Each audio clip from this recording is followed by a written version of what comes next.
Hello friends, பாருங்கள், இதுதான் வெந்தய கீரை. இந்த வெந்தயம் நாங்கள் விதை போட்டு 9 நாள் ஆயிடுச்சு. இன்றைக்கி பறிக்க போகிறோம். பாருங்கள், இது இப்படி தான் இருக்கும்.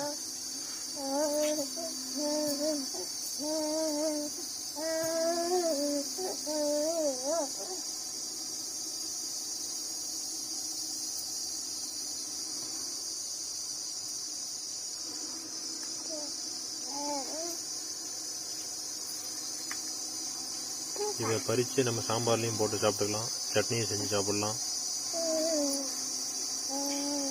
வெந்தயக்கீரையில் நார் சத்து அதிகம். அதே மாதிரி உடலுக்கு குளுமை தரக்கூடியது.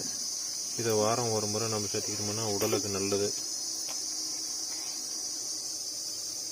பாருங்கள், 9 நாளைக்கு எவ்வளோ சூப்பராக வளர்ந்துருக்குன்னு.